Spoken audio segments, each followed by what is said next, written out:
Now for my Week 8 NFL picks. Last week we went 11-4, so it's time to keep the good run going. For Thursday Night Football, it's the Vikings and the Chargers.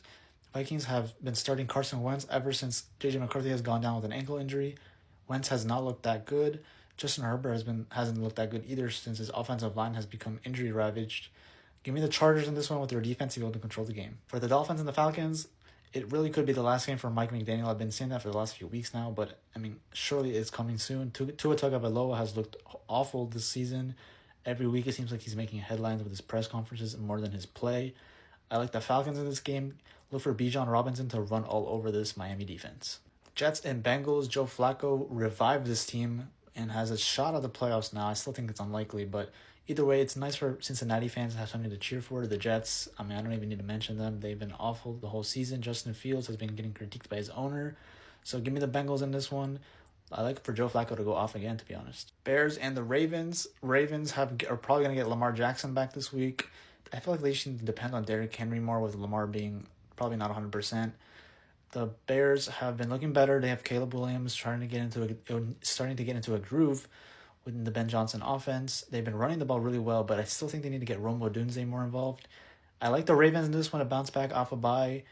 Lamar is back, and I expect them to be able to control the game with their running game. Browns and Patriots. The Browns had a nice defensive performance last week against the Dolphins. Dylan Gabriel really hasn't convinced me that much. I still think Shedeur Sanders is going to get an opportunity later on in the season. Drake May has looked like one of the AFC elite quarterbacks this season, and their defense is also pretty underrated, so give me the Patriots. The last time we saw the Giants and Eagles play, the Giants completely beat down the Eagles through the running game. Cam Scatterbo, Jackson Dart, both were great in that game. But I think this one's going to be a little bit different. I don't think the Eagles are going to underestimate the Giants as much. They're going to have film on Jackson Dart. So give me the Eagles in this one at home, and A.J. Brown and Devontae Smith once again to go crazy.